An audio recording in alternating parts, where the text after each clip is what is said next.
ऊ त परे जाओस्, आँखा उठाएर हेरिस् भने मैले तेरो आँखा फोडिनु भने मेरो नाम हिमाल होइन। आँखा उठाएर म तेरो भाइलाई होइन, म तेरो बहिनीलाई हेर्छु। म तेरो स्वास्नीलाई हेर्छु। मैले सुनेको छु तेरी स्वास्नी ज्यादै राम्री छ रे। बुझ्दै? ए नकारा, तैँले सुतेको बाघलाई चलाएर ठिक गरिनस्। अब त हेर्दै जा, तर तेरो परिवारको म कसरी विनाश गर्छु। त्यसले त सुतेको बाघलाई उठायो, हजुरले त सिंहलाई नै उठाइदिनु भयो। मैले पहिला पनि भनिसकेको थिएँ हजुर, त्यसले जे भन्छ त्यो भन्दा बढी गरेर देखाउँछ। के गर्नु, अब त्यो यहाँ आइपुग्न बेर छैन। हजुर हजुर,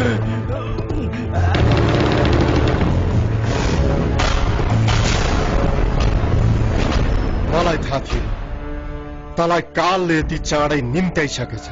मृत्युको धम्की मलाई नदे मन्त्री। बहादुर मान्छे एक पटक मर्छ, त जस्तो कायर पटक पटक मर्छ। मृत्युको डर तलाई छ, मलाई होइन। जुन दिन प्रहरी सेवामा लागे एउटा खल्तीमा राजीनामा अर्डर, अर्को खल्तीमा मृत्यु बोकेर हिँड्ने गरेको छु मैले। तैँले मलाई चिनेको छैनस्, म को हुँ भनेर। तँलाई मैले राम्रोसँग चिनेको छु। त जुन मन्त्रालयको मन्त्री भएको थिइस्, त्योभन्दा अगाडि त्यही मन्त्रालयको चर्बी सभा गर्ने काम गर्थिस्।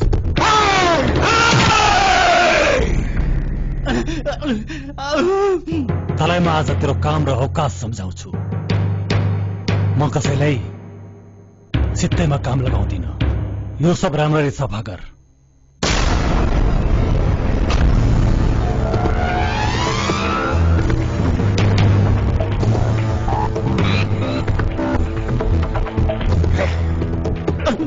ओहो, यसले त मेरो बिहे देखाइदिएला भनेर लुकेको त मन्त्रीजीको 7 पुस्ताकै बिहे देखाइदियो।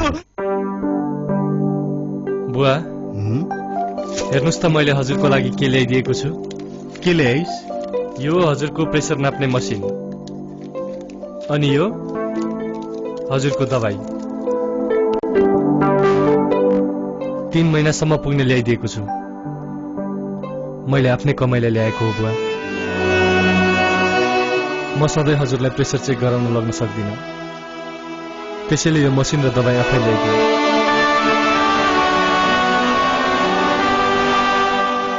बुवा, हजुर त रुन पो थाल्नुभयो। यो खुसीको आँसु हो लाटा। मलाई थाहा थिएन मेरो छोराले मलाई यति धेरै माया गर्छ भनेर।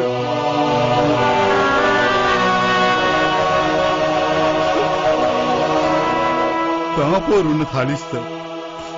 बुवा, हजुरले जीवनमा पहिलो पटक माया गरेर मेरो गालामा हात राख्नुभयो। खुसीले म थाम्नै सकिन, आँसु बनेर जाने। बाबु, बुवा,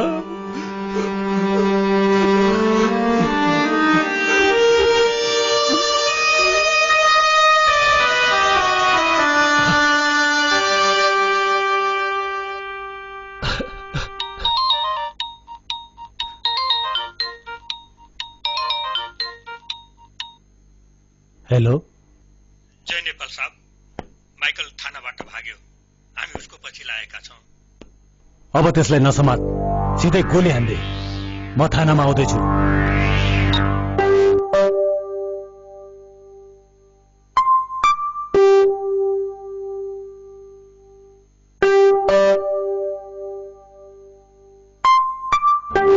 दुई हप्तापछि बहिनीको बिहे छ। म 10 दिनभन्दा बढी बाँच्दिन। आफूले त बहिनीको बिहे हेर्न पनि नपाउने भयो।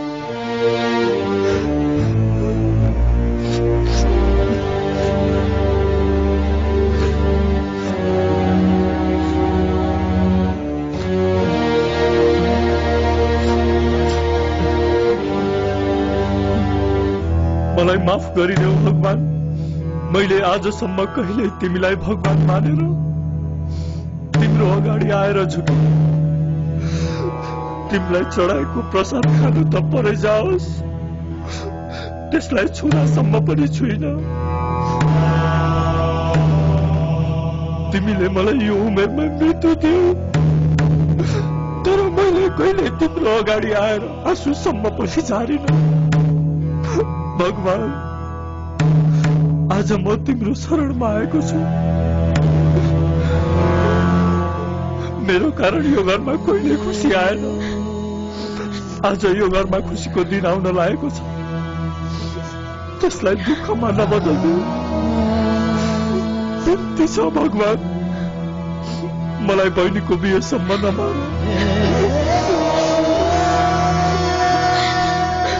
मैले जीवनमा जे चाहे त्यो पाए। एउटै दुःख थियो, बुवाले माया गर्नु भएन भनेर, तर उहाँले पनि मलाई माया गरेर मेरो गाला छुनुभयो।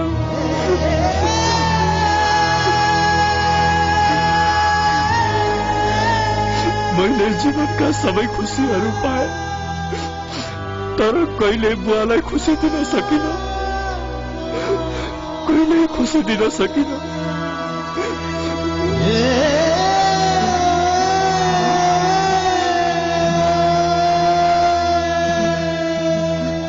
बुवा, बाबु, म मर्न चाहन्न। बुवा, मलाई बचाउनुहोस्, मलाई बचाउनुहोस्। बुवा, म मर्न चाहन्न। मेरो छोरा बाबु, म मर्न चाहन्न। बुवा, मलाई बचाउनुहोस्, म मर्न चाहन्न। बुवा, म मर्न चाहन्न। मलाई बचाउनुहोस् बुवा।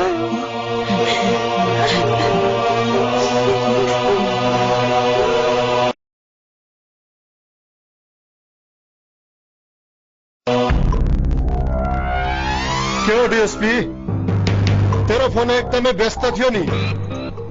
मेरो छोरा भागेर तँलाई टेन्सन भयो कि क्या हो? यहाँ सुन, मैले तेरो बाउलाई, तेरी स्वास्नी र तेरी बहिनीलाई मेरो पाहुना बनाएर राखेको छु। मेरो भाइलाई पनि बोलाएको छु, त्यो आउँदैछ होला। त पनि आउँछस् कि?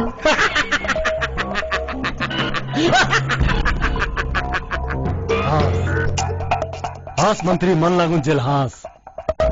तेरो रुने दिन आइसक्यो। तैले आफ्नो काललाई आफै बोलाइस्। तैले ठिक भनिस् डीएसपी।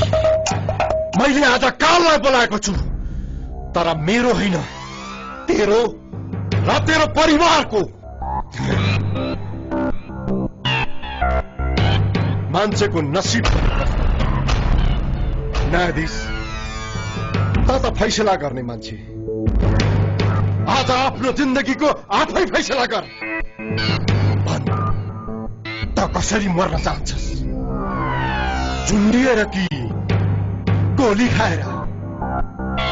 मन्त्री, मान्छेको मृत्युको फैसला न त गर्न सक्छस् न म गर्न सक्छु। मान्छेको नसिबमा भावीले जे लेखेको हुन्छ त्यही हुन्छ।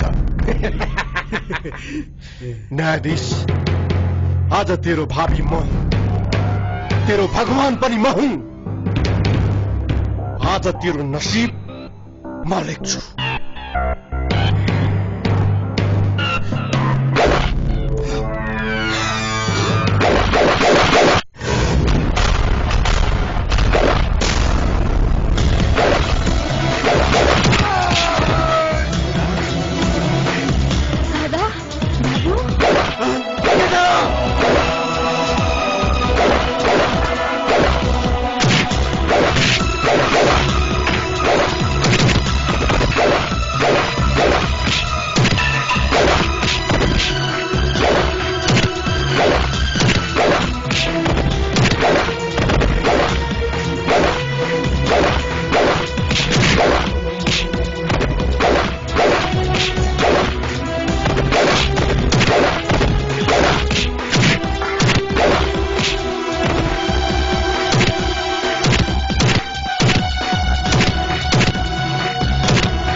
केटाहरू बाध्य यिनीहरूलाई।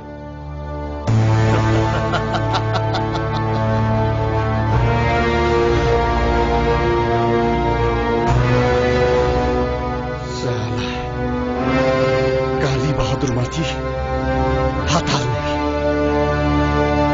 आज सब मर्ने भए। आज यिनीहरू सबलाई एक चिहान बनाउँछु यसै ठाउँमा।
बुवा, तपाईहरु यसलाई हस्पिटल लिएर जानुहोस्।